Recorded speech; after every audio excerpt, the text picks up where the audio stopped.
बंद करिए वीडियो। नहीं नहीं, वीडियो क्यों बंद करेंगे? वो नहीं बंद होगा। आप बताइए, या तो आप लोग फंसा रहे हैं, नहीं तो हमारे सवाल का जवाब दीजिए। आप बता रहे भैया, तो बंद कर वीडियो, बंद कर पहले बताओ। जब जवाब आप दे रहे हैं, ये जवाब दे रहे हैं, तो आप क्यों बीच में बोल रही हैं? क्योंकि तहरीर आपने दिया है, और जब आपने तहरीर दिया है तो आपसे पूछना हमारा काम है, ठीक है? इसको लेके आप टीका टिप्पणी मत कीजिए। सवाल है, जवाब दे रहे हैं, तो आपको क्या आपत्ति हो रही है? या तो आप लोग झूठ बोल रहे हैं, या तो आप लोगों को गुमराह कर रहे हैं, दहेज के लोगों को फंसा रहे हैं। विष्णु के 6 मिलियन सब्सक्राइबर हैं, इतना पैसा वो कमाता है, तो 2 लाख रुपए के लिए तो कम से कम आपकी बेटी को तो नहीं प्रताड़ित करेगा। इस बात में तो कोई सत्यता नहीं प्रतीत हो रही है। लालच किस जो है, चाहे कोई $6 मिलियन कमाए या कुछ भी कमाए, लालच तो लालच होती है। आप ससुर हैं और पिता की भूमिका में हैं। आप क्या कुछ चाहते हैं? विष्णु को किस प्रकार की सजा दिलवाना चाहते हैं आप? विष्णु की तो होना चाहिए, और इसको सीबीआई जांच करके। किस आधार पर आप ऐसा कह सकते हैं कि होना चाहिए? आपके पास क्या आधार और क्या साक्ष्य? कि अर्जुन की एंट्री होती है, जिसके बाद एक बसा बसाया परिवार तबाह हो जाता है। आपने अर्जुन के खिलाफ कोई तहरीर नहीं दिया, इस पर सवाल उठ रहा है, और तमाम लोग कह रहे हैं कि उनके पिताजी अर्जुन से पैसा ले लिए हैं, इसलिए उनके खिलाफ तहरीर उन्होंने नहीं दिया। पहले तो हमारा तो दिमाग नहीं काम कर रहा था, जब मैंने लिखवाने गया तो खाली विष्णु का नाम दिया। यदि उस अंतिम समय में मालती की बात अर्जुन से हुई रही हो, तो क्या तब भी आपका यही स्टेटमेंट रहेगा कि जो कुछ भी हुआ उसका कसूरवार, उसका जिम्मेदार सिर्फ और सिर्फ विष्णु है? तब भी आपका बयान यही रहेगा? बिल्कुल बयान रहेगा। आप कह रहे हैं कि वो दहेज के लिए प्रताड़ित करता था, तब आपने मुकदमा क्यों उनके खिलाफ नहीं दर्ज कराया? पुलिस का मतलब होता है पुकार लीजिए सहायता के लिए। मैं जो है बेटी को समझाते रहा कि चलो बेटी, गुजारा तो वहीं होना है, चलो किसी तरह तो गुजारा करो। पे जो है मालती का किसी और के साथ प्रेम प्रसंग जो बात किया जा रहा था अर्जुन के साथ, वो भी तो एक गलती है। कुछ नहीं गलती है, ऐसा कुछ नहीं है जी। और इसके जीवन में जब राधिका आई तो इसको भी रास्ते से हटाने के लिए ये सारा षड्यंत्र भी रचे। पुलिस की कार्यवाही से कितना संतुष्ट हैं आप इस पूरे? बिल्कुल अभी नहीं संतुष्ट हूँ मैं, अभी नहीं संतुष्ट हूँ मैं। अभी हमारे साथ एक बेबस पिता है जो अपनी बिटिया के लिए न्याय मांग रहा है। आप सभी जानते हैं मालती चौहान के साथ क्या कुछ हुआ। पूरे मामले पर लेकर आपने एफआईआर तहरीर दी है पुलिस को। किन किन धाराओं में तहरीर दी है, कुछ आइडिया है आपको? नहीं, धाराओं का मुझे आइडिया नहीं है। चलिए, जहां तक हमारे पास मोटी मोटा एफआईआर आया, वो दहेज निषेध अधिनियम 1961 की धारा 3-4 में आया, और 304 बी में आया, 498 ए में आया। ये 4 धाराएं पुलिस ने ली है। और आपने कहा कि जो है पूरे मामले को, आपने कहा कि दहेज से रिलेटेड ये पूरा मामला है। क्या लगता है, क्या ये दहेज के लिए पूरा? हाँ, शादी किए थे, उनका दहेज का मांग था कि मैं जो है एक कलाकार आदमी हूँ और तुम अपने बाप से ले आकर पैसे दो, अपने बाप से ले आकर पैसे दो। क्या करते हैं आप? हम तो मजदूरी करते हैं जी। मजदूरी करते हाँ हैं। जी। कब आपसे दहेज मांगा गया था?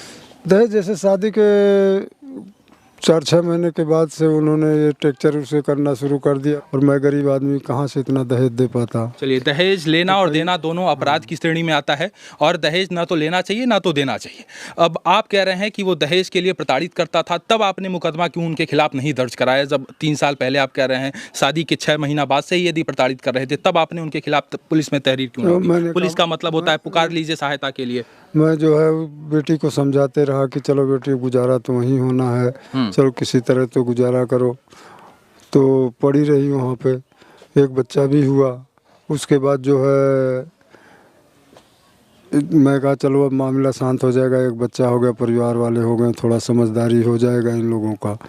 पर उसके बाद भी मालती बोली भी कि ये लोग जो है, हमारे लड़के से भी बोली, हमसे भी बोली कि ये बड़े लालची हैं, कुछ घटना भी कर सकते हैं, ऐसा भी हो सकता है।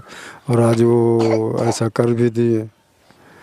और ये देखिए तस्वीर मेरे हाथ में आपका है, पास है, फंदा ये बेडरूम का है, और ये स्टूडियो घर में ही बना रखा 2 कदम पे। ये फोटो लिए और पुलिस के सामने तहरीर दिए हुए ये पिता न्याय की उम्मीद लगा रहा है, न्याय की आस लगा रहा है उन आला अधिकारियों से कि हमारे साथ इंसाफ हो, हमारी बिटिया के साथ इंसाफ हो, और हमें न्याय मिले, हमारी बेटी को न्याय मिले। लेकिन आपके ऊपर तमाम लोग गंभीर गंभीर प्रश्न कर रहे हैं। मोटी मोटा कुछ प्रश्न आपके ऊपर जो आ रहा है, मैं आपके सामने रखना चाह रहा हूँ। आपकी क्या कुछ प्रतिक्रिया है, उस पर ज़रूर हमें बताइएगा। सबसे पहला प्रश्न आ रहा है कि आपने कहा कि दहेज के लिए हमारी बिटिया को प्रताड़ित किया गया। वहीं दूसरी तरफ विष्णु और विष्णु के परिवार का ये कहना है कि दहेज हम उनसे कभी ना तो मांगे थे, उल्टा उनकी बेटी को हमने तमाम जो है आभूषण गिफ्ट किया, तमाम जगह उनका सम्मान किया, हमने दहेज कभी नहीं। तो हाय हेलो नमस्ते प्रणाम, हम वंदना देवी आप सभी का स्वागत करते हैं अपने यूट्यूब चैनल में दोस्तों। तो जैसा कि मैं देखी हूँ दोस्तों कि शांति बोल रही हैं वीडियो बंद करो, क्योंकि मीडिया वाले जा जाके एकदम उनके घर एकदम लोग परेशान करके रख दिए हैं। क्या जिसके ऊपर बीतता है ना वही जानता है, ठीक है। तो मीडिया भाई जा जाके एकदम सब परेशान कर दे रहे हैं। तो इसीलिए शांति बोली कि वीडियो बंद कर दो दोस्तों। तो वो क्या, वो बोल रहा है कि क्यों तुम लोग कुछ झूठे बोल रहे हो, क्यों वीडियो मैं बंद कर दूँ। वीडियो नहीं बंद करूँगी। तो देखिए आप लोगों से मैं बता दूँ कि जिसकी ऊपर बीतती है वही जानता है। उस पिता पर क्या बीत रही होगी, उस पिता पर क्या बीत रही होगी जिसकी यह बेटी अब इस दुनिया में नहीं है। उस बहन पर क्या बीत रही होगी जिसकी बहन इस दुनिया में नहीं है। तो बोलेगी नहीं ऐसे, बोलेगी नहीं। एक तो ये लोग जा जा के एकदम परेशान करके रख दिए हैं। नहीं है कि वो इतना डॉलर कमाते हैं तो 2 मिलियन, पता नहीं कितना, शायद 2 मिलियन डॉलर कमाते हैं तो वो 2 लाख दहेज लेकर क्या करेंगे।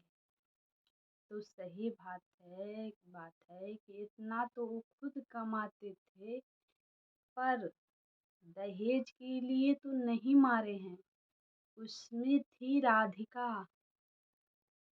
वो राधिका से चक्कर उसका चला।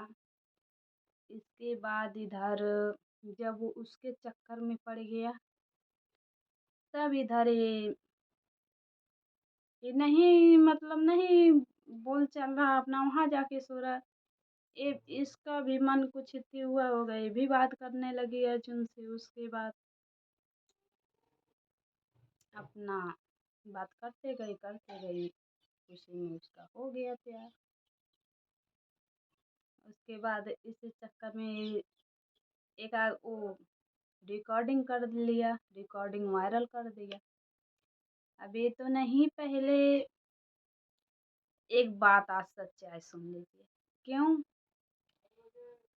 बीबी पति का इज्जत नहीं उछालती हैं, बीबी पति का इज्जत नहीं उछालती हैं, लेकिन पति बीबी का इज्जत उछाल देते हैं। ये बात मैं सच बोल रही हूँ दोस्तों। तो वो तो अब बात करे तो उसका तो वायरल कर दिए सब, लेकिन वो तो पहले नहीं, राधिका से पहले ही तो इतने किए थे प्यार, या जो भी कुछ भी किए थे राधिका से ही विष्णु राज किए थे, बाद में मालती करी। तो कहाँ का ये थी है कि ले जाकर पत्नी का दूसरे आदमी से शादी ब्याह करवा दे। ये कहाँ का है। किसी ने अधिकार दिया है शादी कराने का किसी गैर मर्द से? आप लोग बताइए दोस्तों। फुल वीडियो देखिएगा, फुल वॉच करिएगा, तभी आप लोगों को समझ में आएगा। फुल वॉच देखिएगा। तो मैं वीडियो ही पे एंड करती हूँ। तब तक के लिए बाय बाय दोस्तों। ऐसे